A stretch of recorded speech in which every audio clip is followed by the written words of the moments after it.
Unspoken Issues. All right, ladies and gentlemen, welcome to another episode of the Unspoken Issues podcast. Wow. So we have made our way through some carnage. We took a stop, talked about some Avengers and Squadron Supreme, and now we're going to throw in here some Dead Man's Hand, which was a comic book crossover. It came out in 1992 and involved the Punisher. It also involved Daredevil and Nomad. But of course, I'm not alone. You know, I am here. I got Darry. Wait, Darry, are you ready to talk some Dead Man's Hand tonight? I am. This is the first comic that I have ever come across for this show that I have not read. I was so excited.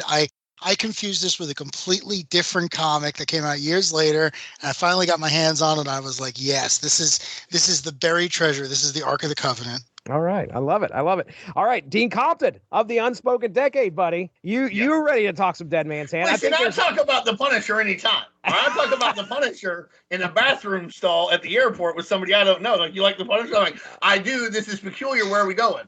That's how we met, by the way. That is canon of how we met. Yeah. He had on a skull shirt. I had on one that was the skull made out of guns. Ah.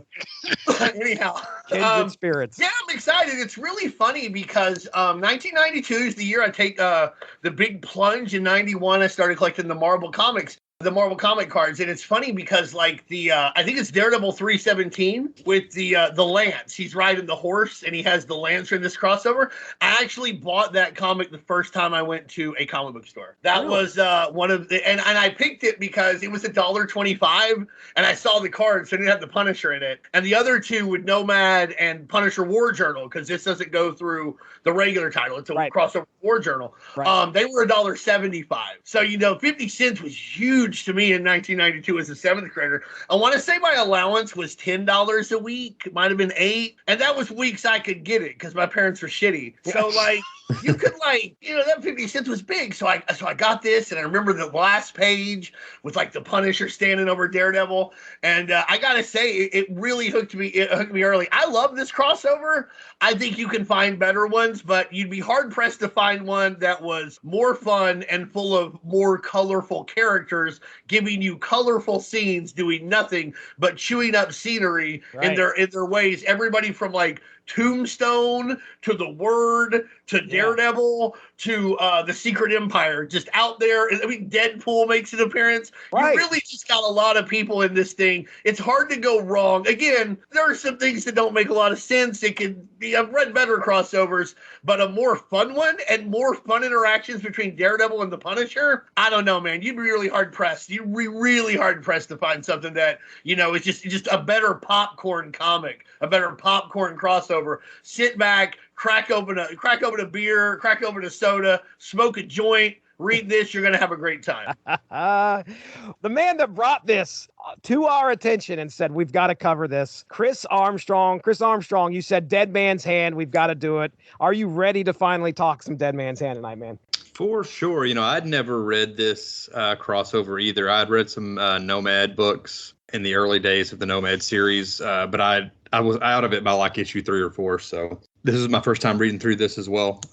And it's really an interesting, the way they put the series together, it's really disjointed. It doesn't really flow super great in some places. I can't tell if I like the style of that or not. I think I like it more in theory than in practice. But it's definitely a really interesting crossover. Right, for sure. What's funny is you mentioned that, and like when I was reading it, I felt like it was kind of inspired by like the Tarantino movies that were coming out around the time. That you're supposed to feel kind of disjointed, kind of Pulp Fiction-y, kind of Reservoir Dogs-y. So I get what you're saying, though. That might work, but I liked it. But like, I'm also just into that kind of shit. And if you're not, it might not work so well. I also want to point out that it's funny because Chris hit me up to work on this. At the same time, I had sent some shit to Darry and you, Jesse, where I was like, these are things I want to cover. And I had Dead Man's Hand on there. Okay. And that's where Darry was like, so this is the thing about Carry On? And I was like, no, it's not the Punisher, baby. We're doing the Punisher.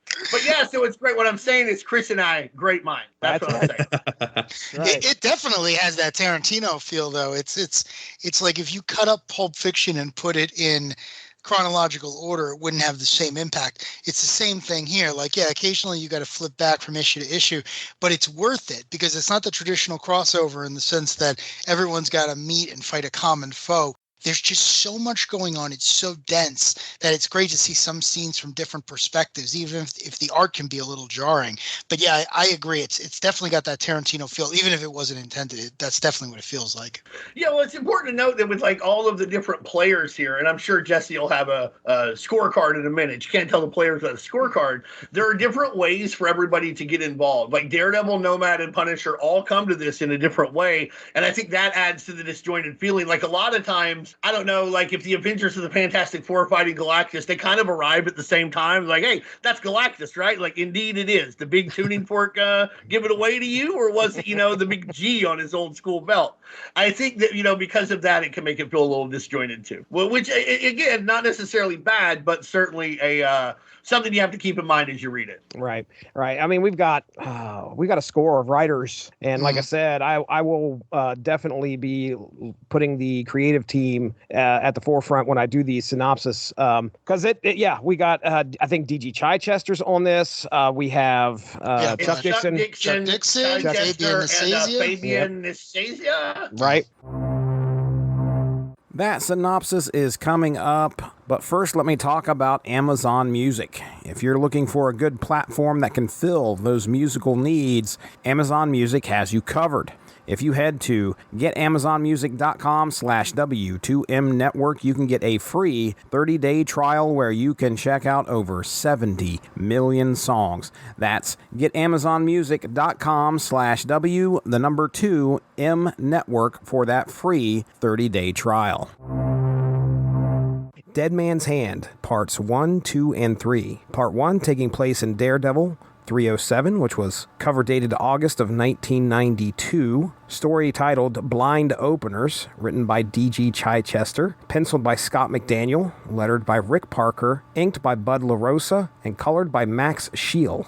Part 2 takes place in Nomad number 4, titled Neon Nights. It was written by Fabian Nicieza, Pat Olive on the pencils, inked by Mark McKenna, lettered by Chris Eliopoulos, and color art by Steve Matson. Cover date August of 1992. And Punisher War Journal number 45. Cover dated August of 1992. Story titled The Vegas Idea. Written by Chuck Dixon, penciled by John Hebert, inked by Fred Fredericks, and lettered by James Novak, and colored by Glennis Ween Oliver. Las Vegas, Sin City, the place where fortunes can be made or lost at the whim of fate. But it is also the temporary site of a gathering of villainy. With the Kingpin missing, the criminal underworld is in chaos. To try and get things under control, a secret conference is called and directed by The Word, an employee of the Red Skull. The conference gathers many heads of criminal territories to divide up what was once Wilson Fisk's empire.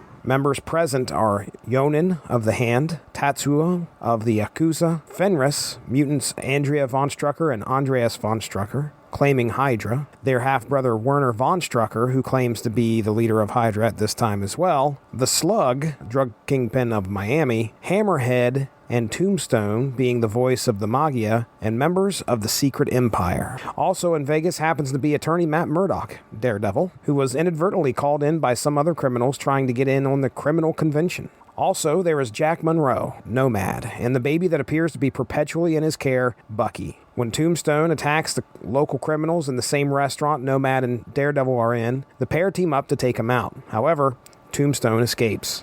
Unbeknownst to the other crime families at the conference, the Hand, directed by Baron von Strucker, prepares a ritual invoking the spirit warrior Izanami to give them an advantage over the other criminals.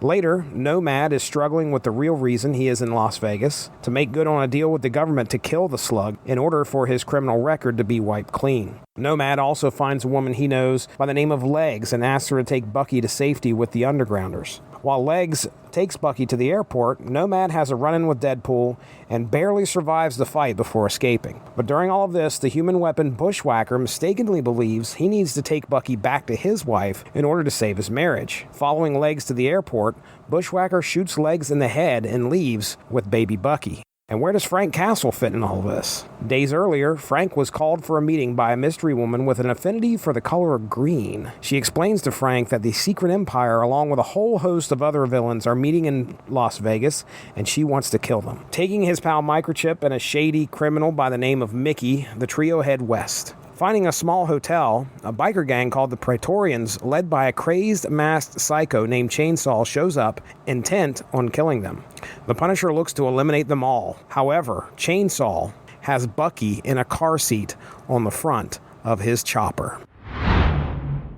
Darry, I'm calling on you here, buddy. You got to tell us a little bit about Nomad, and then I want to hear what you thought of these first 3 issues, because we all know about the Punisher. We know about Daredevil, but Nomad is kind of like one of these 90s characters that me personally, didn't read a whole lot. So you read up on this guy. Give us a lowdown here. First, are you sure I can't talk about the Punisher for like, I don't know, 40 minutes? Just get your turn, damn it. Oh man, Nomad is one of those uniquely superhero comic book characters where he's got about 4 different origins. Most of them contradict each other. But basically it comes down to, I spent a lot of time thinking about this, far more time than I should have spent thinking about this. He's Rowdy Roddy Piper from They Live. Okay. In a comic. And what I mean by that is he does not trust the system. He's wandering around looking for purpose. He's got that kind of long, scraggly-ish hair. Genuinely a good guy. And when he sees the people behind the curtains, he's not afraid of a fight. That's the way the character is defined. That would be my 1-sentence pitch to try to get this guy in a movie. Now, the actual background, the many issues, the complications, all I'll say is, you know that Bucky Barnes was out of the picture for a while, whether he was dead, frozen, the Winter Soldier, what have you. Well, his identity wasn't known. The government kept making more Buckys. Jack Monroe, the Nomad, is one of the ones who didn't work out. Let's leave it at that. Okay. Because anything past that's going to give all of our listeners a headache. All right. Well, what do you think of the first 3 issues here, Darry? I mean, we got some craziness going on here in Vegas. I love a good old-fashioned crossover because you can almost imagine the 3 writers and the artists and the editors sitting in a room in 1991 going, hey, we got to do a big crossover. Here are the big story beats, and you all got to figure out how you're going to integrate this into your ongoing narratives. And I love that it kicks off with Matt Murdock going to Las Vegas and immediately having a panic attack because his super senses can't deal with the absurd heat, the lights and sounds from everything else. And then at one point they actually say the air conditioning drops him out. And I feel like that is the quintessential Daredevil story. It's like, if you're in Hell's Kitchen, if you're in Manhattan, the man's great. He can be morally ambiguous and he can beat the hell out of you. But you put him out of that environment, you put him in the middle of the desert, and he is as shot as anyone else. So I thought that was great. You got to give him San Francisco too, right? Like, he hung out there for a while. Yeah, you give him a major city, especially if he's following around a gorgeous redhead on the Golden Gate Bridge, he's fine. But yeah. You throw him in Vegas and he's shot. But no, that's really how it is though in Vegas. And like when you go play, even in like the South, and Chris can probably talk about that, like, in Kentucky and shit. But like when it is really hot outside and you walk inside and all of a sudden it's like 50 degrees, like it hurt. I am going to take all your word for it, but yeah, I just thought it was funny because it's like, I like to get down on Superman a lot, and he's always like, oh, I'm pretending to be Clark Kent, and I'm the same no matter where I go, what planet, whatever else. And then you get the Marvel guys, and it's like, Spider-Man is out of his element if he's got to take the train past the Bronx, and Daredevil's out of his element if you bring him to, a beautiful, gorgeous town filled with stuff to distract you from. He falls into a puddle, which I just love because it's like, oh, you're the one who's going to defeat the Underworld United or whatever we're dealing with. But I really enjoyed this. One thing I want to call attention to before I forget is we got a host of great artists, but we got the great John Romita Jr. himself on just covers of these Punisher issues, and They are my favorite. I'm a huge JR Jr. fan, and I got really excited because I knew he had an extended run on the Punisher, and I thought he was going to do the interior art too. But yeah, these covers, if nothing else, you mentioned that we get a certain green-haired woman, and that's the Viper, celebrated Marvel character, but I looked up why Frank was dealing with her, and I couldn't find any reference to this online. So there's no reason. There's no reason, right? No Okay, reason. I thought I was She's missing. trying to bone I read all of these issues, or I read them all since, and I got as many as I could around that time. And yeah, she just fucking shows up because they need Punisher to be in Las Vegas, I guess. Yeah. That's really, and I mean, and it makes sense to an extent because she would know what was going on. She doesn't like Hydra. She doesn't like the Red Skull. So she probably just wanted, she shows up to use Frank as a weapon. But yeah, nothing ever occurs before or after this. It's all, later on. Interesting. Yeah. One of the other things I really love about this is, you went through the roster, the who's who, if you will, of people at this crime convention. And it's great because every single one of these characters is pulled from some ongoing story, either one that's wrapped up or one that's about to get going. The Deadpool crossover is because one of the guys at the table is Mr. Tolliver, who would be this ongoing plot thread through many of the Daredevil stories, Deadpool stories, and would actually be revealed to be Cable's son from the future of all characters. Like, just looking at this as one of those things where it's like you only get it when you get a dozen ongoing stories truly crossing over, truly meeting at that intersection point, and you get something like this. And while it's not as epic, it's almost like the bounty hunter scene in The Empire Strikes Back. Like, everyone there's got a story, and if you're lucky, you'll hear the best parts of it. But I, as an old school Marvel fan, I really enjoyed that. Chris, what'd you think, man? First 3 issues, we got a lot of stuff here that's thrown at us. Tell me what your thoughts were. The first part, Daredevil, we get Scott McDaniel on the pencils, who I was a huge fan of around the Nightwing era when he was doing Nightwing. He hadn't really got his footing, it seems like, in this early in his career here, so not as polished. Something about, is it Chichester? Is that how you say? Is it? Yeah. There's something about his writing style. It actually popped up in my memories on Facebook today. We had done a poll to do a Daredevil issue 2 years ago that we never actually got around. Are you kidding me? It's another one we didn't do. Yeah, but and that was a Chichester issue as well of Daredevil. Slackers. And it had to have been right at the pandemic. It had to have been. Yeah, it was. So yeah, and I had the same issue with that book. There's something about his style of writing. I don't know if it's like a stilted. I don't know. I kept finding myself having to go back and reread panels, sometimes whole pages. Like, I just wasn't able to grasp the flow of the story with his issues. Kind of annoying because I want to read a lot of those Daredevil books. The first Daredevil solo comic I ever read was probably Kevin Smith's Daredevil #1, which would have been 6 years after this or whatever. I knew who Daredevil was through the trading cards, through him showing up in Infinity War or whatever, but I wasn't a Daredevil reader. But I want to go back and read some of this era, because there was, I guess, the preceding storyline where Kingpin kind of loses his empire was a big one. Right. And then the next is Fall from Grace, where Daredevil gets the armor and stuff. I agree with you too, and I've always felt that way about these Daredevil issues. I have a difficult time reading Fall from Grace. I have a difficult time reading this stuff where all of a sudden Tombstone is the shaman from Natural Born Killers, talking like that. So I totally agree. I'm not saying it's bad, but I am saying that sometimes I think it gets in its own way, if that makes sense. Yeah, that I'm the same way. I don't dislike it. It's just for some reason I'm not connecting with it the way I want to, and I want to read pretty much that whole run that McDaniel was on. I've got a lot of those issues. That's one of the reasons I wanted to do this Dead Man's Hand episode, is because I just recently got all these issues, and I got a lot of those Daredevil back issues. But anyway, I love the concept of the storyline of having all this criminal empire being divvied up by all these semi-obscure criminal underworld characters, and then throwing some of the street level guys all in there together. I'm kind of curious what the origin of the crossover was, if it was an editor that spearheaded it, or if I would think Chichester probably came up with it, since it was kind of spinning out of the storylines he was doing in Daredevil. But I can't say for sure, but what I've heard is that when the Kingpin happened, they kind of had an idea of what would the next thing was what would happen. And it was an editorial thing. And then I think Chichester and Dixon and Fabian would have been part of the editorial complex at that time, as well as a writer. Mm-hmm. And I think those three oh, well, this is what would happen. And I think the other two found out and wanted to play. You know what I mean? And that's the same thing that happened with Inferno, from what I understand. So, and I believe it's the same thing here, that like some other guys like, oh, that's pretty cool, I want to be a part of that. Don't quote me on that. You can, but like that's what I understand. And I'll ask Gregory Wright at some point. He'll know. Yeah. Because Nomad doesn't have much to do here. Like, I enjoyed him very much because he's the only one kind of out of his element. Daredevil and Punisher, they're both very sure of themselves. They're both natural opposites. They're great antagonists. But when Nomad shows up in the story, it's kind of like, A, what are you doing in LA? B, why are you endangering that baby? Because you are giving me the anxiety reading these things.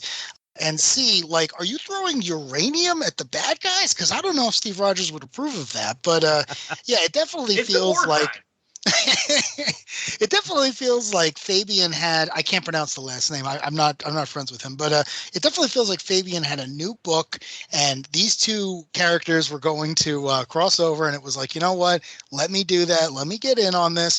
And obviously, Nomad would run for a couple of more years. So, maybe enough eyes stuck around, but yeah, it definitely has that feel of like, Jack, what are you doing in this this Frank Matt love fest?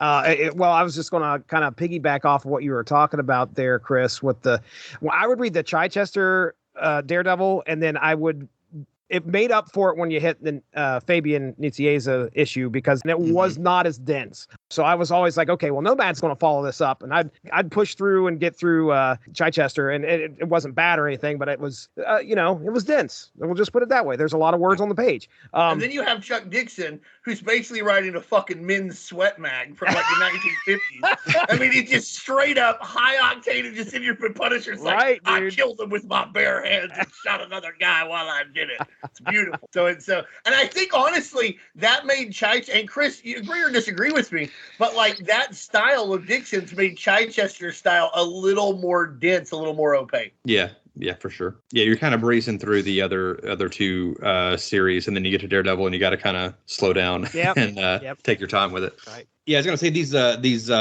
criminal underworld characters, they're all like characters I kind of just know through like Marvel osmosis, like the Funstruckers and Bushwhacker. Like I don't think I've ever read a comic with Bushwhacker in it until a week ago when I read this crossover. You have been but I knew who he was. Sir. He is a gun.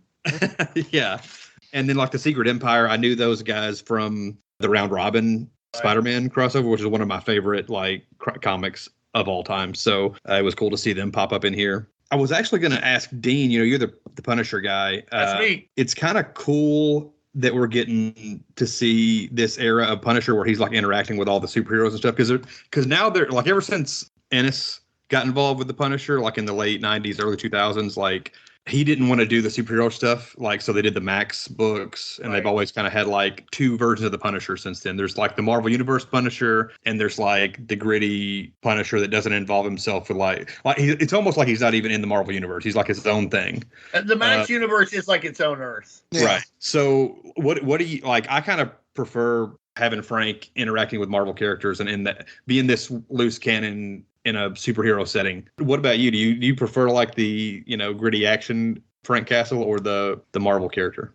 For me, this is very timely because, the MLB owners have the lockout going on, but part of their negotiations is they're going to make the DH universal. It's going to be the National League and the American League.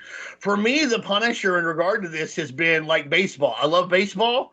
And I love baseball where there's a DH, and I love high-level baseball where the pitcher bat. I love Frank Castle stories where he's in the middle of the Marvel Universe, and he's messing with Captain America, and he's telling Daredevil he's a fucking idiot. And Nick Fury's like, we'll never catch him, even though I got a big spy organization and a giant helicarrier. But I also enjoy the very serious, very hardcore, very real in a disturbing way that they do Punisher Max with Frank Castle. I think I prefer him in the Marvel Universe slightly, just because, probably for the same reason I prefer baseball with the DH. It's a little louder, it's a little more boisterous, a little more exciting, a little more pop. I like that about it. You can lose a little more escapist. So I prefer that slightly, but it's like the difference between 8 and 8.04. You're not going to go wrong either way for me. I loved seeing him here interact with Nomad, just calling Nomad an idiot, calling Daredevil an idiot in a different way. I don't know. I think that when it comes to entertainment, I think people who engage in absolutism are really missing the boat in a lot of ways. Sure. The Punisher doesn't have to be X. Like Batman doesn't have to be X. Batman 66 and The Dark Knight Returns are both equally valid interpretations of the character. With the Punisher, this Punisher's valid, Punisher's Max is valid, and the Punisher where he winds up looking silly in Damage Control, also valid. All of this is the Punisher on Superhero Squad, valid. It's all good fun. I don't mean to dodge your question. I hope I answered. I got you. But because I feel like wishy-washy, like I'm running for office. I'm like, they're all great. But that's really how I feel. The Marvel Universe slightly better, but I'm not going to be mad if the other one comes along. I think I'm going to refer to that as Battle Van Punisher from now on. Battle Van Punisher. He had the trading card, and then I like Microchip being involved for some reason. So I love Microchip, and Mickey Fondozzi. He was a character in the first arc of Punisher Warzone, and he's the guy that the famous scene where Frank used the ice cream bar to make this dude think that he was using the blowtorch. That's Mickey, and that's why that's their deal. He's like, I won't kill you, but keep your hands clean, and Mickey keeps his hands as clean as he possibly can. Okay. The only other thing I really had for this, the first three issues, the moment where Bushwhacker shows up in the mirror in the bathroom, that's like a real, it gives me the reminiscence of a 90s action movie. Something you would see almost like a kind of a horror element, but something you would see like, I think of like a guy looking through a peephole, and then the guy on the other end has got the barrel of a gun up there and blows his head off or whatever. That's the kind of vibe I get from that. And then, so Chainsaw is just like Leatherface, right? More meth. with a motorcycle. Yeah. He's got a motorcycle and methamphetamine. So that seems to be the difference as near as I can tell. The two M's, as they call them. Oh, yes. Go hand in hand. Yeah, that's all I got for the first three. All right, man. You brought up that spot in the bathroom where Bushwhacker comes out and shoots legs. I messaged you guys. I was like, holy crap. I can't believe, because you end that comic with blood on the face of Bucky, if I remember right. And I'm like, geez, criminy, this is way over the top. I wasn't expecting it. Approved by the Comics Code Authority, though. That's right, man. And that was probably one of my big moments of the first three. Of course, I was posting some goofy stuff on our Facebook page. I think the first post I made was Daredevil breaking his glasses, and then they give him like these Vegas Elvis shades, and he's sitting there wearing them. And I'm like, I wonder if he actually knows that he looks like that, because maybe he doesn't. I don't know. But anyway, Dean Compton, tell us all about it, man. First three issues, go. All right. Well, I mean, it's fantastic. I mean, honestly, it's just a lot of fun. They're all a lot of fun. And let me start by, I'll give you Nomad as I understand Nomad. Okay, let's hear it. For me, it's like while Captain America was frozen in the 1950s, they tried to make a new Captain America and Bucky under the tenets of the Red Scare. That Captain America got way too into McCarthyism, and his Bucky didn't. That Captain America got killed. That Bucky goes on to become Nomad. Okay. That's it. That's the way I understand it. Until he becomes the Scourge. Well, later on, that's different. Oh, I mean. Wait. Yeah. Oh, yeah. He gets wild with Thunderbolt. You say that a lot about Thunderbolts for whatever reason. But, when Fabian Nicieza takes over Thunderbolts from Kurt Busiek, he brings this character back, and I didn't realize this when I was reading Thunderbolts back in the day because I hadn't read Nomad, but he wraps up this guy's story quite nicely until the OG Bucky comes back under Brubaker a few years after that. Yeah. And then I think the Winter Soldier just basically kills every Bucky type there is. Spoilers. Sorry. Jesus. Anyhow, so yeah, I think they're all great. The guys that Murdoch and Nelson come to see, they appear to be like mob casino owners. They want a piece because it's happened to their territory. The other guys, the Magi apparently disagrees. Tombstone comes in and kills them, which is nice. It's great to see all of these like little it's almost like the secret society of super criminals. You know, like they've decided to get together and they're going to figure things out. Like Justin Hammer's there. That's not, you know, from the Iron Man mythos. That's terrific. The guy who Bushwhacker and Deadpool are after, he's representing Lotus, which is a West Coast crime gang from Wonder Man at the time, who I don't think ever appeared like anywhere else. Like, I don't think anybody else like brought Lotus into a ton of stuff. Maybe, but no, she spun out of Invaders, didn't she? Yeah, right. Like I remember her from the old school, from like the Roy Thomas days. That's why I had to look this up. I was like, that can't be the same character. Yes, and lo and behold, 1992 delivers. And you have, and like I said, it's tied into the Wonder Man book at the time. So if you were reading Wonder Man at the time, here's a cool Easter egg for you, but it doesn't matter.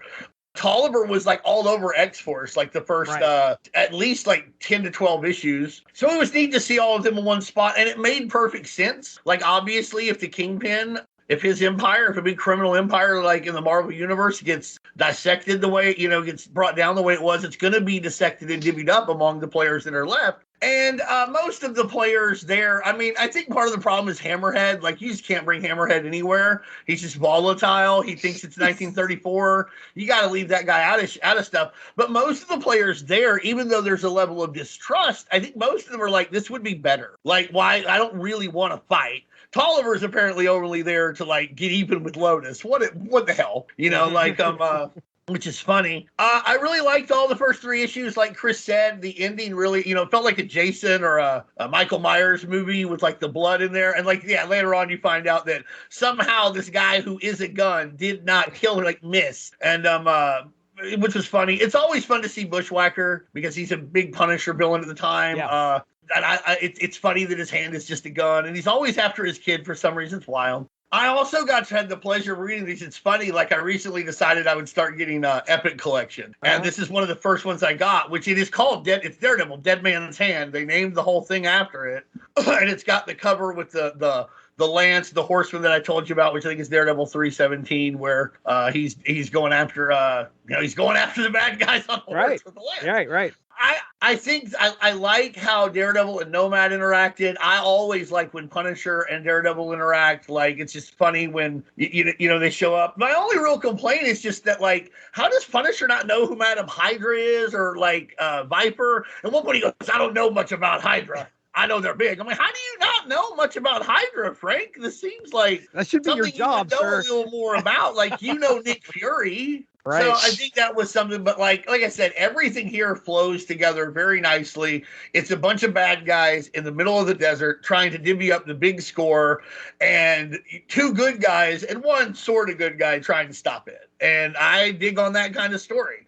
I also like how mad like Punisher gets. It's a very funny moment. Like, he gives Mickey $100,000. He's like, go set yourself up as a high roller in Vegas. So Mickey goes and spends $20,000 on the tables. They give him a room and everything. He's like, what are you doing? What do you mean $20,000?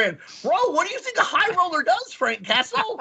Like, I don't understand. Like, that's what they do. Like, they spend a bunch of money gambling. Like, I like that scene because I think of Frank as very like working class, you know, like his. Oh, I agree. Yeah, so it's very character for Castle, but it's also like, what the fuck, man? It definitely doesn't line up with what he's telling the character to do. But again, if you know the character and you know the background and everything else, like that landed for me. Like that definitely sounds like something someone from the neighborhood would say. But yeah, it didn't make any sense. It's like, well, what did you think he was going to spend the money on? If anything, $100,000 is not even enough to get him to be a high roller. But well, it was a lot more in 1992.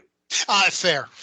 You know, like, but like, also it's funny that, you know, he has that working class vibe, but I've been reading a lot of Mike Baron early Punisher issues too. And first off, it's wild that we didn't know this guy was like a nutso at the time. Like, we really should have known from reading. But second, like, the Punisher he just throws money around like nonstop. He's like, it's only $500,000 micro. I got that back in the place. Or he'll be like, keep the $20,000. It's only money. So it was funny to see that, you know, it's just like interesting to have been reading that, see this, and then like you said, it's a perfectly reasonable reaction, but you know, but Mickey is also, you know, reasonable in his. He's like, what are you talking about? So then when they go to the hotel, there's a great line because like they put him in this rat hole now, you know, which they go to for safety. But here comes Silvermane, like what? Right. And the Praetorian. Right. Right. But like, there's a great interaction between Micro and Mickey, where Mickey's like says to Micro, he's like, "Are you the Punisher's friend or something?" It's like Frank doesn't really have friends. And Mickey's like, "Yeah, I can't imagine why." So all in all, it does a really great job of dipping you into the middle of it. I don't understand some of the stuff that's going on with the hand, but that's just the way it is for me. Yeah. Just, I know they're ninjas. I know they do magic stuff, big kicks, big sai, big katanas. That's all I need. Right. Yeah, the Izanami stuff that got started here, I thought was going to be a really big part of the story. Yeah. But then I was like, okay, I got to think. We've got 3 people coming together. I should say 3 books coming together. So they kind of all got to. It's like, let's focus on something that gives all of our characters something to do, and that's the crime convention. And so the Izanami stuff, which I did read up a little bit about, I had to do a little bit of history digging just so I could learn why in the world did this matter so much, and what in the world was the end game, which, as we get through this story, it kind of fizzles. It just kind of it just fizzles. But anyway, yeah, the hand and the whole Daredevil thing, there's definitely a lot more. Again, with Chichester, he's got a lot of history that he's folding into that Daredevil comic, along with the story that we're here to read, but he's got all the other stuff going on the side. And that's going on in all the other books too, but it seemed like it was really prevalent in Daredevil. Yeah, I think it's funny though. You see that Izami character, that old lady who was trying to gamble winds up a bigger character to me in the whole thing. Because later on she runs into Bushwhacker and she like tells him off. Yeah. Where he's like, "I'm trying to be inconspicuous, bro. Your arm's a gun. You're not doing a very good job." No. And then later she gets caught for using a slug instead of a quarter, right? Right. And it's the same lady. Like, she almost is a major character. The other lady, like, I don't know, fights Tombstone or something. Like I don't know. I was more interested in that lady, the old gambling. And she's right. Let her go.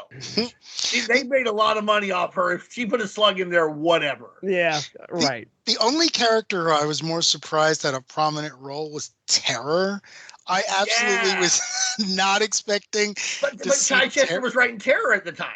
I completely forgot that. I was reading this and I saw him pop up and I was like, "Oh, why does he get a bit?" And I looked it up and I was like, "Oh, it's Chichester." All right.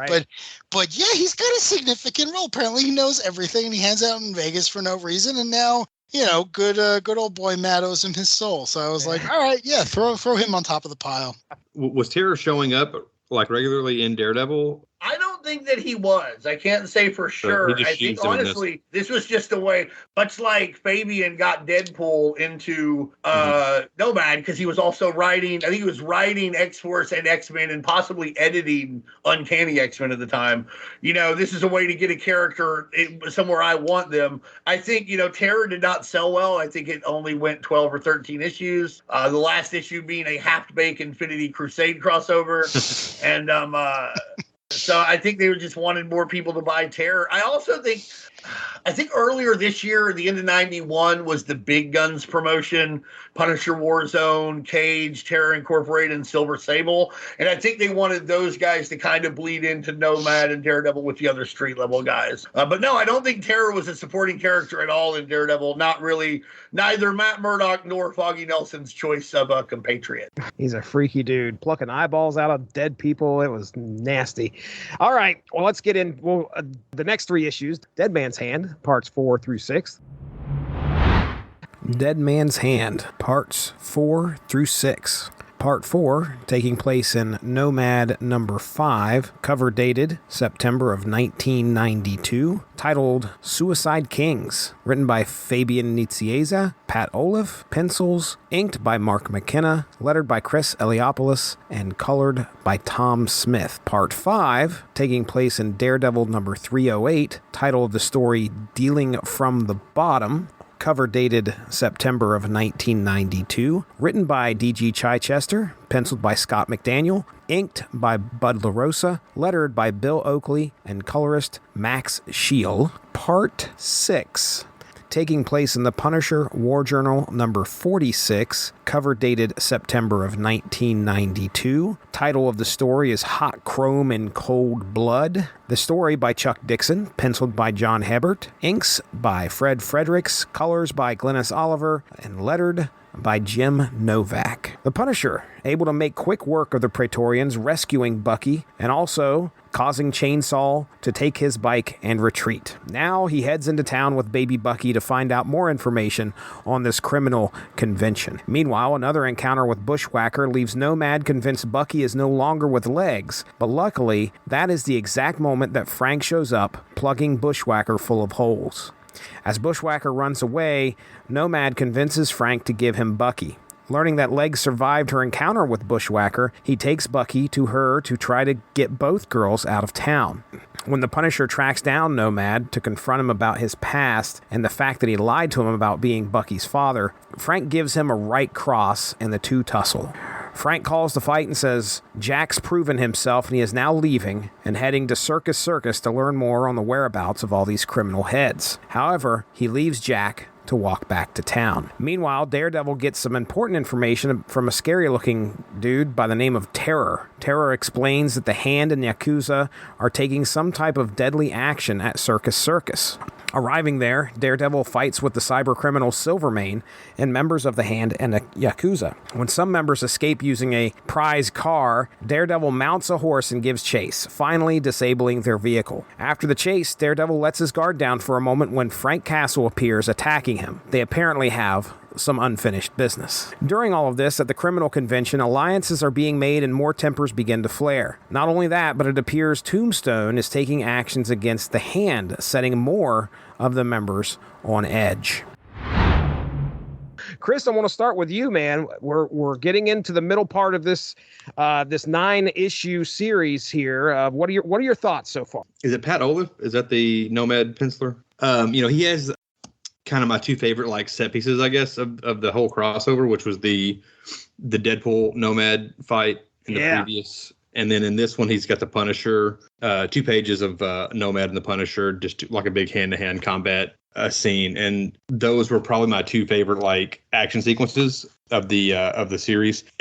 Maybe Daredevil, with the horse wedges its way in there too. That was pretty cool. But earlier you mentioned the JR Jr. covers, and you kind of undersold it because, boy, what a disappointment when you open up those covers. The first 2 Punisher issues in this crossover have the JR Jr. covers, which are amazing, and the interiors are not bad. They're serviceable. Nothing wrong with them. And I guess it helps that when I think Punisher, the first image that usually comes to mind is the Warzone #1 cover. Oh yeah, which is a JR Jr. cover as well. So you were like devastated when you saw these covers and you open it up, you're like, oh man, damn. Devastated is an overstatement, but I mean a disappointment.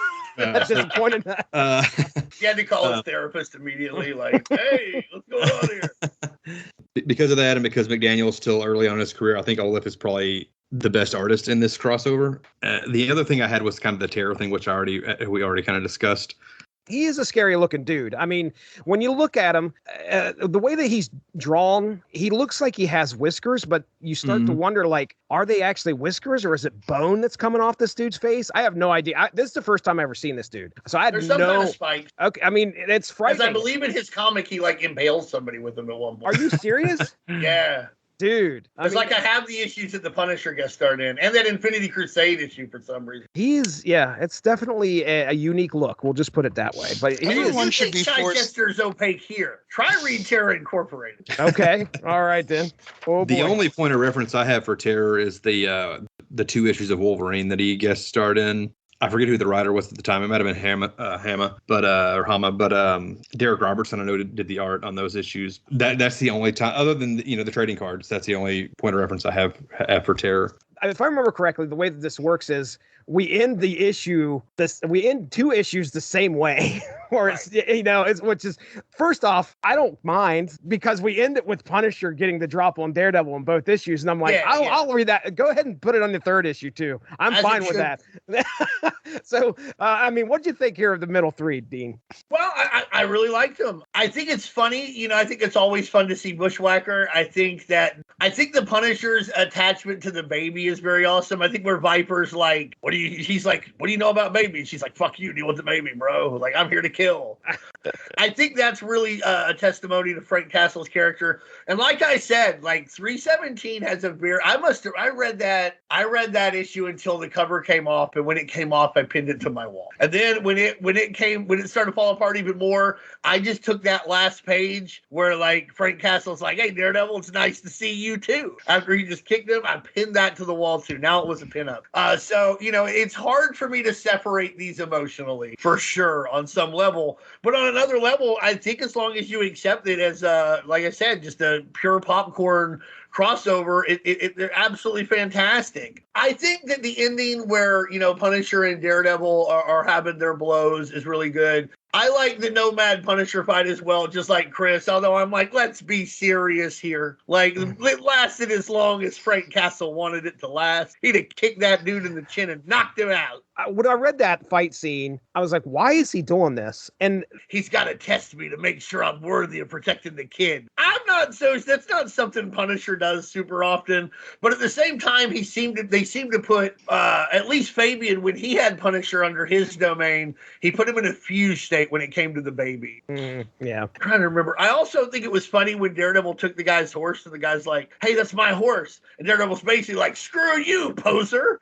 I'm like, you can be a little nicer about this, Daredevil. Like, you're not a cop. You're stealing. You're into this shit. Like, if the Punisher takes his horse, like, deck him with the right cross because that's what he does. But, like, you're just play acting. I'm the real deal. I'm the real deal. Matt Murdock. I got it. I also like the doubt that Nomad's going through about whether he should kill the slug or not. And also, I really like every time when the slug shows up, man, that's a lot of food. I respect it. I respect how much he eats. He looks like my cat, Too Cold Scorpio. Like when Too Cold Scorpio gets up, like his fat hangs off of his fat. Like it's just it's serious when he walks. It's just like the slug.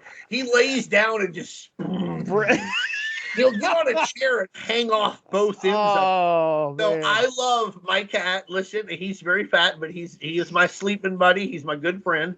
He helps me read a lot of these issues. He was right there getting his scritchings while the Punisher scratched an itch of his own. So I like the slug being fat, basically. He reminds me of my cat. Also, the Viper Punisher back and forth is funny because it's like an action movie and they're gonna fuck, but they don't. Yeah. And then I also like how it's really good gun porn. If you're into like real guns or silly comic guns, you get a lot of both. Not just in these 3 issues, but in the whole thing. But like, she's like, I've got ordnance you can only dream of, Castle. And she fires what looks to be like a Nerf missile, but it's a lot more effective. Okay, I think it's a really good middle, but I also think that when you're done with that last issue, you're ready for the end. You're ready for, as WrestleMania 99 would call it, the raging climax. You're ready for this to be done. Not in a bad way, but like, you're like, okay. Now let's see him kick the shit out of these guys. I want to make that clear. It's not bad. Yeah, you're not ready for it to be over, but they built it up to where I'm ready for that. I'm ready for that. Let's see how this goes down because it needs to go down. Spoiler. Punisher kills a lot of guys. Yeah, just be ready.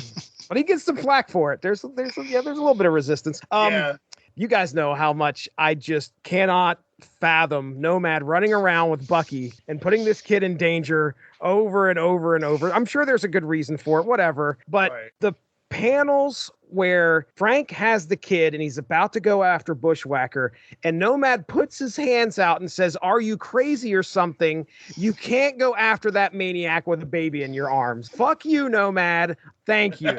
All right. It's the crazy pot calling the crazy kettle black. Nomad. Damn it. All right, Darry, let's hear it. What do you think of these middle 3 here?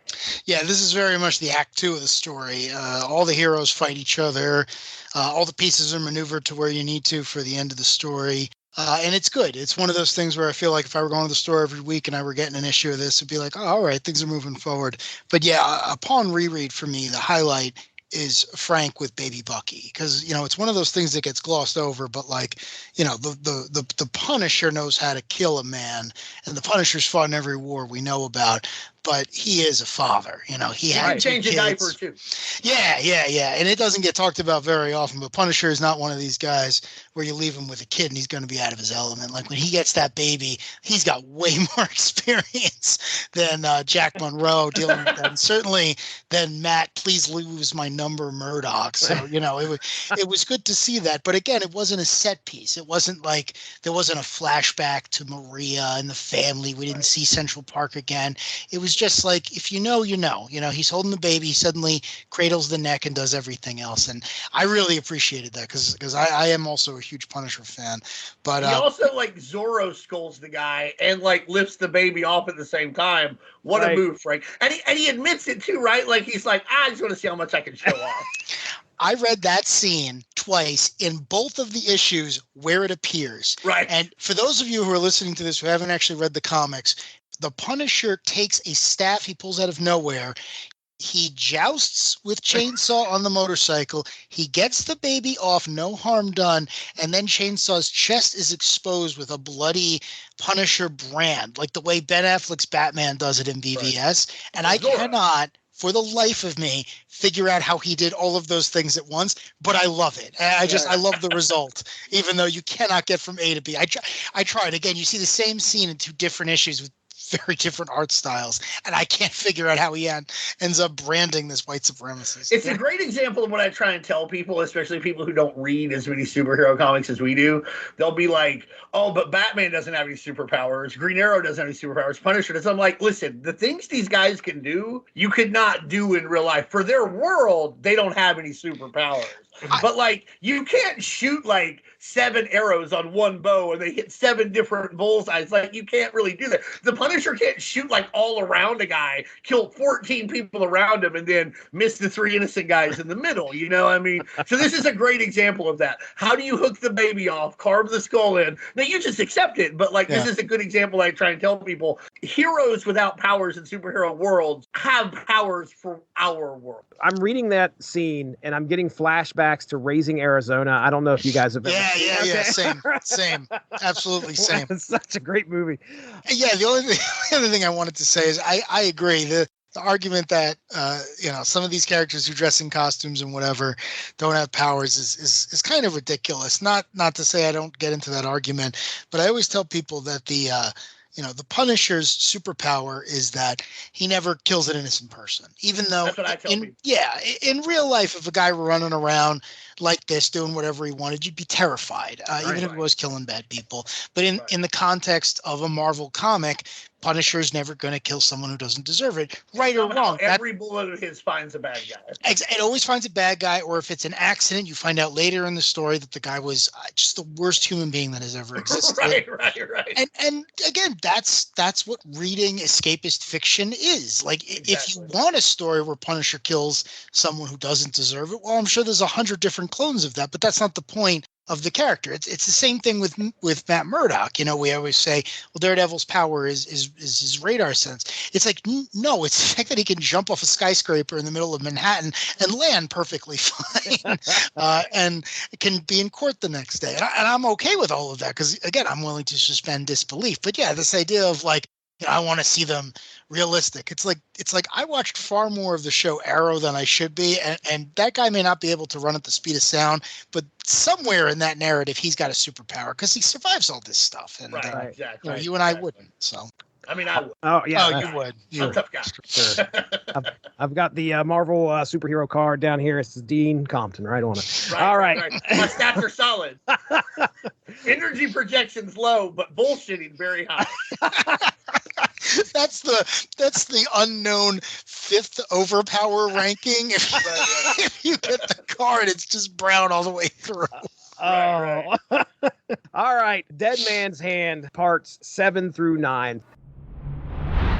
Dead Man's Hand, parts 7 through 9. Part number 7 in Daredevil number 309, and a story titled Cards on the Table. Written by D.G. Chichester, penciled by Scott McDaniel, inked by Bud LaRosa, lettered by Bill Oakley, and colored by Max Scheel. The cover date is October of 1992. Part 8, occurring in Nomad number 6, title of the story, The Mortal Coil Shuffle, written by Fabian Nicieza, penciled by Pat Olaf, inked by Mark McKenna, letters by Chris Eliopoulos and Steve Dutro, and color art by Tom Smith. The cover date is also October of 1992. And then part 9, occurring in Punisher War Journal number 47, in a story titled Say Goodbye to Vegas, cover dated October of 1992.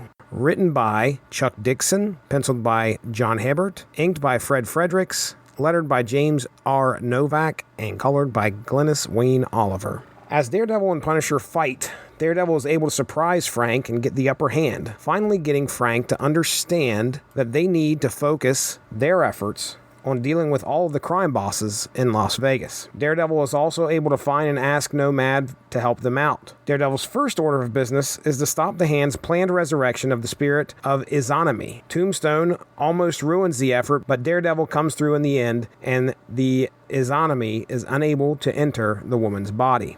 Punisher and Nomad soon meet up with Daredevil, and they are all ready to take down the crime conference. Nomad finds out that the Slug has been made aware someone was after him, so he left. After a battle with Yonan and the Hand, the trio soon realizes the criminals have all scattered, so they head after the Slug. When they find him, Jack has the opportunity to kill him, with Daredevil and Frank respectively playing the angel and devil on his shoulders. Finally, Jack decides not to kill the Slug, but Frank pulls his trigger, but he just so happens to be out of bullets. Leaving Vegas, the trio hop into Frank's busted-up rent-a-car, but soon they are stopped by the mysterious girl in green with a helicopter telling them to hop aboard in order to catch up with the criminals leaving Nevada. In pursuit of the villains, they are heading towards an airport. Daredevil and Nomad exit the chopper to take the fight to the ground. As the criminals try to avoid a fight with the Punisher, Trust is wearing thin and they begin to draw guns on each other. Andrea and Andreas Fenris unleash their powers on the helicopter, but Nomad shows up to fight them. However, in the middle of the altercation, Tombstone and Hammerhead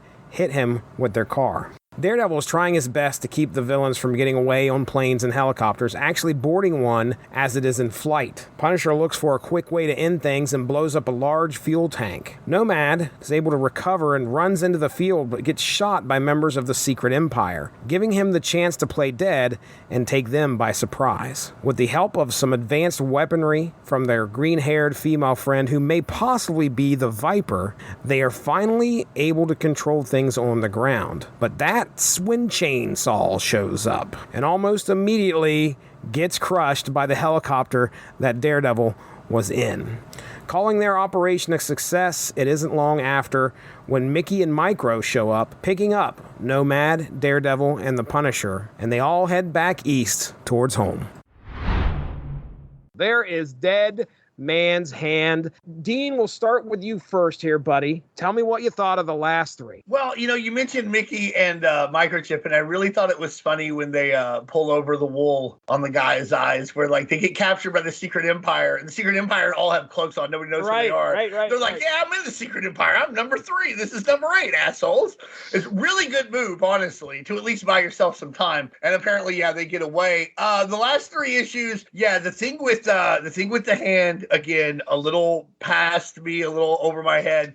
It was interesting. I wasn't reading Daredevil or Spider-Man, or I don't remember these things. I guess Tombstone tried to join the Hand at some point. Yeah. Which is a nice motivation for him to want revenge and an easy fissure to crack open here. But once again, you see him as this like mystical, almost like a shark that has legs now in this issue. Then later on, he's just a gangster, like when him and Hammerhead are tussling a little bit. I think the word you're looking for is flirting.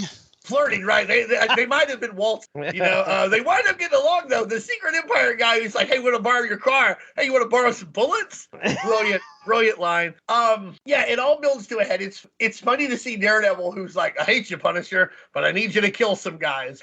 And the Marvel Universe at this time was especially like that. It wouldn't matter. It's Captain America, Luke Cage, Spider-Man, Daredevil. They would be like, I hate what the Punisher does, but I need him to do it now. You know, and it was I think they got a little better about that these guys should probably not be as, cool with murder as, because they say they're not, but then they're just doing it. It's fine. Like, they just ride away in the car together at the end. Right, dude. Like, it's a perfect ending for this. Like, they all hop in the car. Loading in fucking Marvel Las Vegas, which I would want. But the ending is just fantastic. Before I get to the ending, though, you're right. The Angel Devil moment with the Punisher, fantastic stuff. But the most unrealistic thing, in my opinion, that happens in this whole 9-part storyline, and a lot of unrealistic things happen, is that Frank Castle, the Punisher, would not know that his gun held no more bullets.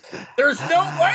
I'll have to agree. I will agree. This guy's held 1 million guns. Okay, I don't know how many guns y'all have shot, but I have owned guns and shot guns. You can tell when a gun doesn't have any bullets. It weighs like 3 pounds less, depending upon like what gun you have. That's a big gun. It would weigh a lot less. You know what I mean? So like, anyhow, if it's a little 22, it holds 4 bullets, whatever. You couldn't tell. But he's got like a Mac 11. It would hold like 20 rounds. The slug lives another day, sir. Just deal with it. He knew his favorite pastime is messing with Daredevil. He knew. Fair enough. He knew. They both knew. Matt can smell bullets or whatever not. They both knew. They were, again, this whole comic is characters flirting who shouldn't be flirting in the first place. And there's no stronger relationship of unrequited love than Frank Castle and Matt Murdock, the Manhattan Brooklyn love story. But no, I'm saying, you can't hate somebody as much as they do without loving something about them as well. Exactly. Which Punisher later says when, he's on the helicopter. Like, if he hadn't got on it, we could shoot it down. He's an annoyance. And Castle's like, yeah, but he's a first-rate annoyance. He's really good at what he does, and they respect each other. Frank knows that if he really wants to kill the Slug, he can go down to Miami and do it. It's not going to be, this guy's literally immobile. Like, this is not a difficult person for him to do. He's there because he likes messing with Matt. He knew his gun was out of bullets. Like, come on. We find out years later that the Punisher's a huge Captain America fan. He knows who Jack Monroe is. He knows who the Viper. He's pretending not to because he likes messing with Matt. He's in this city. He can kill a bunch of bad guys. No one's actually going to miss. He's on vacation. He's chilling out. And he's like, oh.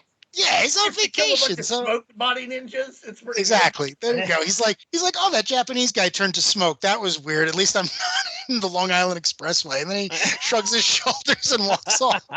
Yeah, I think also, speaking of the Hand and stuff, I thought it was awesome that the Yakuza and the Hand decided they would have their own little alliance because, listen, they're right. They were like, listen, you guys are all fucking white guys, and you're all going to be racist us, even within these imagine that. These horrible crime people are like racist against horrible crime people who look different than they do, whatever. So it was a really cool touch there as well. The last issue, I think, is just nothing but fun. It's like, if you watch wrestling, you know what a spot fest is. And sometimes they're shitty and messy.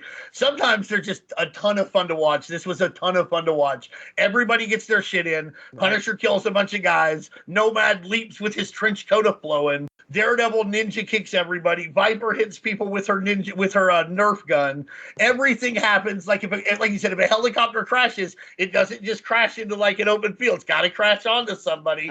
The Secret Empire is full of bullets. The Magi is going at everybody. Punishers, they take cover under a fuel depot at some point. They're like, oh shit, we got to get out of here. It blows up right as they leave.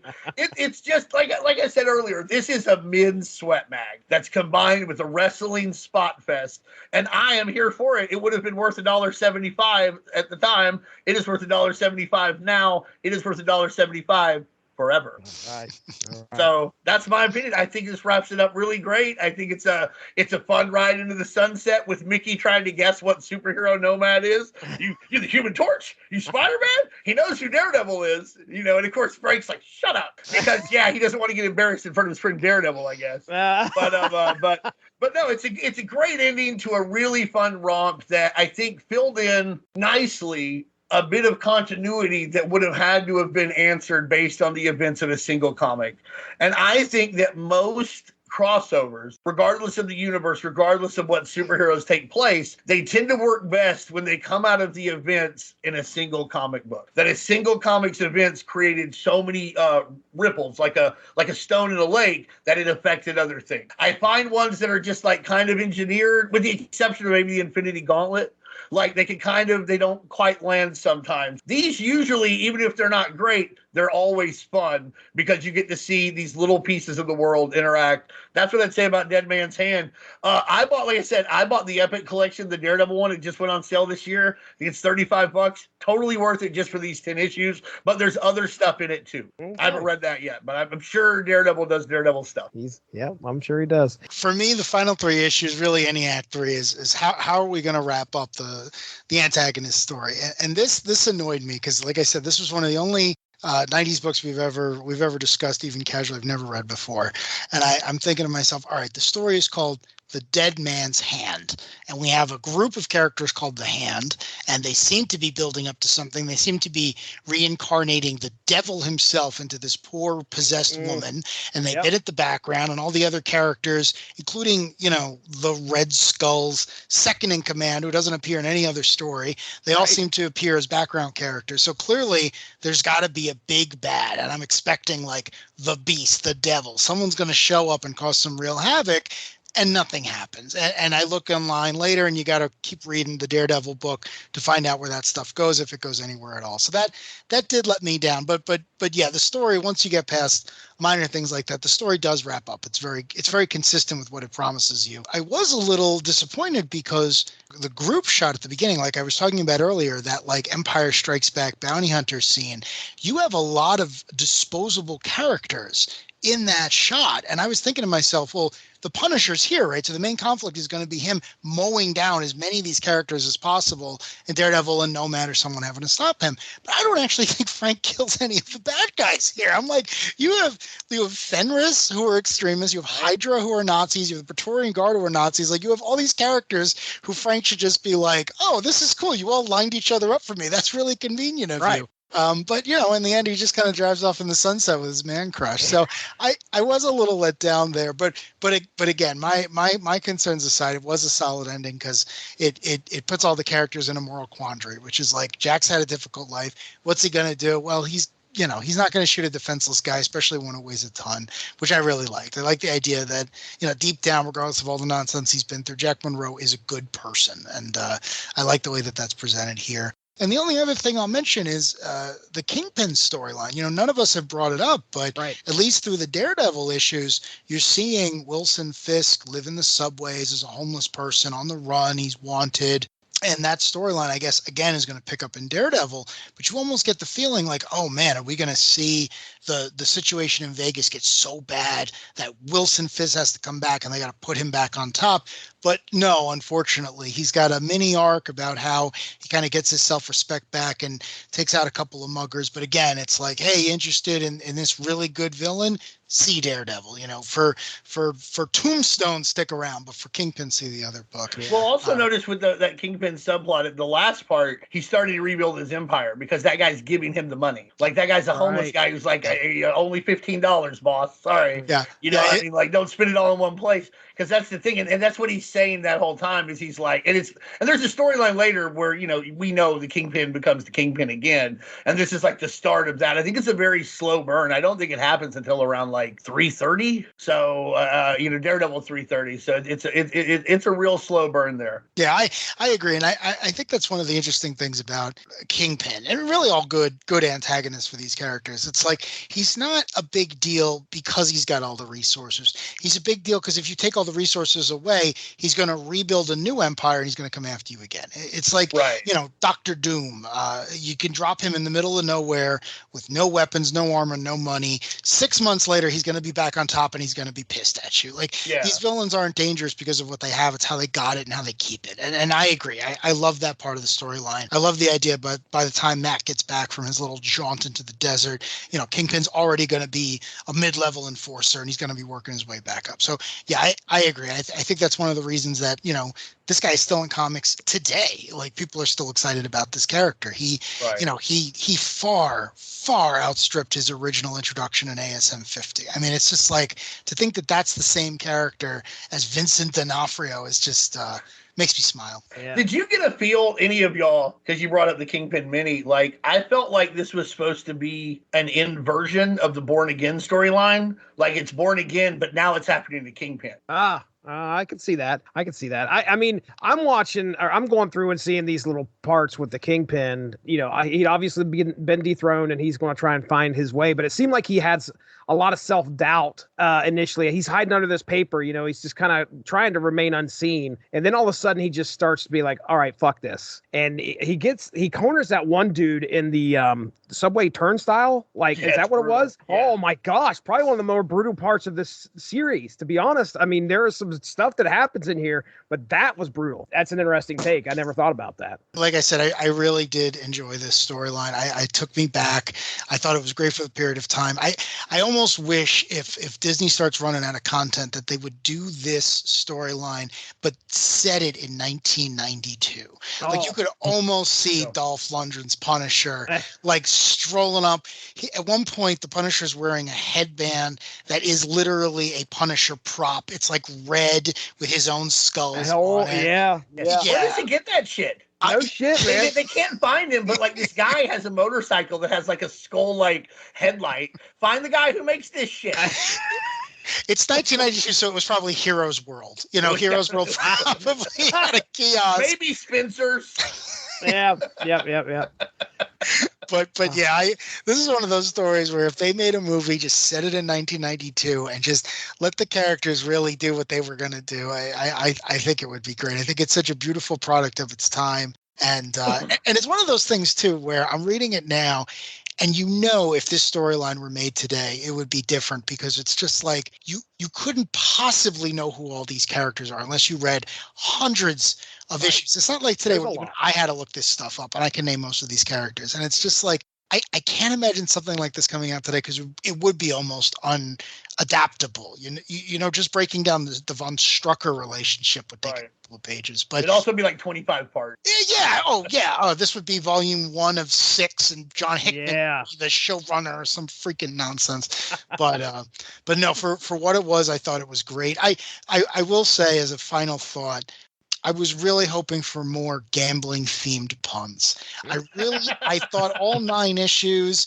I thought it was going to be like Dead Man's Hand, the deck is stacked, the dealing from the bottom. I think that last one. Actually, I was going to say that is. Yeah, I think that was one of them. Yeah, but I was expecting just like, I almost wish there was an editor with a little like grin and just being like, no, let's really lean into this like cliched Vegas is a Wonderland nonsense. I am very happy I read this, so thank you for that. Very good. Chris Armstrong, man, I mean, we have gone through 9 issues, 9 parts of Dead Man's Hand, and now it is your turn, sir, to let us know what you thought of this story. Was it everything you wanted? Hesitation. Sounds like no. I'm treading carefully. No, it was cool. It was definitely not a paint by numbers 90s Marvel crossover. It's pretty unique. Again, like I said, I can't decide if I like or dislike the disjointed nature and the way that they're showing events happening, you know, in Daredevil and in Nomad and in Punisher, like the same thing, you know, from different perspectives or whatever.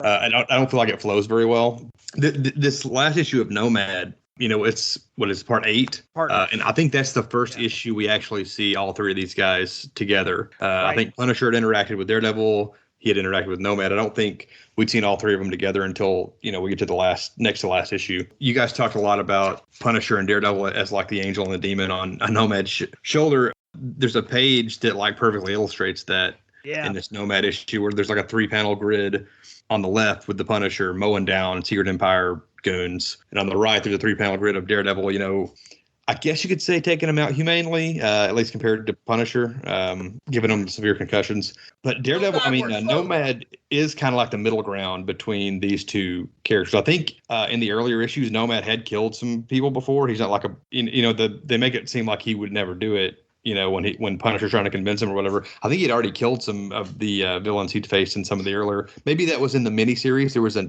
4-issue Nomad mini before the regular series. But yeah, he seems like he's kind of like the middle ground between the Punisher archetype sort of and the Daredevil like character. And so I like that. Page really like nailing it on the head. The 4th issue or the final issue, there's a lot of stuff going on. It seems kind of rushed, but like we've had 9 issues. A lot of these characters have already kind of had the villains have already had their stuff resolved. So all the ones that are left are kind of culminating in this last issue, kind of a mad dash to the finish. It's a lot of pretty exciting, a lot of fun. I kind of want to see the Hammerhead Tombstone spinoff where they're like hanging out in California and maybe they're open a pizza joint or something. Like that seemed like that would be where they would be going. That'd be really good pizza. Yeah, that's pretty much all I got. I like Nomad as a character that, he got a new number 1 in like 91, 92, right when Marvel was like had a huge influx of like there was Darkhawk, Sleepwalker, then they were bringing back Cage, Ghost Rider, older characters they were bringing back in new ways. And he was kind of on that tidal wave. And I had some of those early Nomad issues, so I've always kind of had like a soft spot for the character, but I haven't read a whole lot of the actual comics. So that was another key reason why I wanted to get to this crossover and finally read it after all these years. It didn't disappoint. I've been kind of harsh on it at certain times in some ways, but it was pretty cool. And I would probably throw this in as like something I'm going to reread again over, over the years. Yeah, there's a lot here. Just like we've all said, there are a lot of characters. We got our main trio, which we're all rooting for. But my goodness, there is a ton of criminal element that have a lot of backstory that was mentioned earlier. You get to watch these 3 guys throw down in Vegas. And I had a good time as well. This is the first time I'd ever read it. I knew it existed, never really had the chance to sit down and go through all 9. But it was funny because I'm posting this stuff on the Facebook page, and I think I remember 2 or 3 people going like, I collected this. So it was obviously something that was, it had touched at least a lot of people's mindset back then to be like, hey, I want to get this. I want to read what's going down. And they had all 9 issues, which is, hey, great. It's buy this stuff off the shelf and enjoy it back then. It probably was a blast. This went over 3 months, right? This is 3 months of, 3 months, 3 issues of each title. That's a good chunk of a Marvel storyline year when you think about it. It was like a summer vacation thing that they did, I believe. I think it started at like June and ended because I remember buying the Daredevil comic. It would have been in July. Right, dude. Cover date was like August of 92 for the first issue that we covered. So That'd be about right. That'd be exactly what you're talking about. So, hey, we've had a good time tonight. This has been a blast. Let's go ahead. We'll go ahead and finish things up here.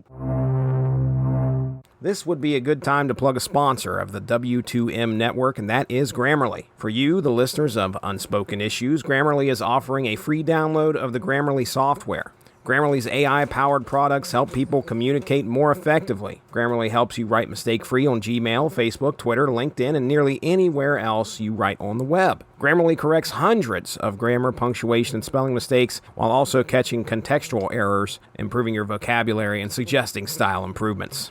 To download Grammarly today, go to getgrammarly.com/W2M network. Again, that's getgrammarly.com/W2M network to download Grammarly for free. Chris Armstrong, buddy, I just recently saw something pop up on my Twitter saying something about a movie podcast that you're in the middle of. What's going on here? Oh, yeah. Me, a buddy of mine that I know through Twitter. And we've talked about doing like a movie podcast off and on for a couple of years now. We've never actually got it off the ground, but we actually got one in the can recently and started. It's going to be monthly. It's called Small Screeners. And what we basically do is we just look at direct-to-video and made-for-TV movies. So we did our first episode on Full Eclipse, the 1993 werewolf cop HBO movie, which was a favorite of mine when I was a kid. So we looked at that this month, and then the plan is to put them out the last Friday of every month. So next month we're going to do Cast a Deadly Spell, which is another HBO movie. So okay.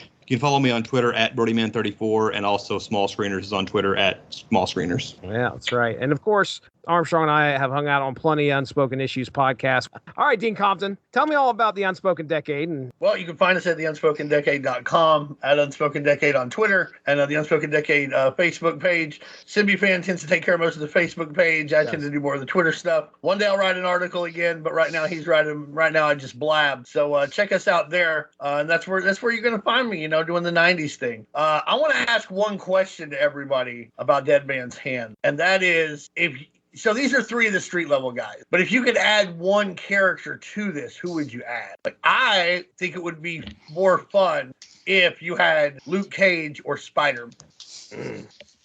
Cage would be cool. Okay. I'm trying to think of somebody I like Luke Cage. All right. I definitely like Luke Cage. I want somebody that I don't want Spider-Man in it. I mean, I understand. I just want to see him swing through Las Vegas, honestly. That's my reason. I don't think I'd want Spider-Man. I'd want somebody else that's a little bit more street somehow. But I'm trying to think of who's more street though. That's the thing. Like in the '90s, throw something out there. Tell me. Darkhawk? No, okay, I'm just kidding. Moon Knight. Yeah, for me, it's got to be Moon Knight because Moon Knight, all right. It's got to be Moon Knight. I actually, when you guys originally mentioned this book, I didn't think it was Nomad. I just kind of assumed the third character was Moon Knight because he was getting pushed back then. They were trying to bring him back. And to me, he's always been a little bit Punisher and a little bit Daredevil because, he'll kill you if he needs to. But at the end of the day, he's very much a superhero. He dresses like Avenger. Yeah. He's been an Avenger for some reason. So, yeah, I mean, he kind of straddles the line. So for me, it's like if he shows up here, he's just as likely to stab one of these bad guys in the face.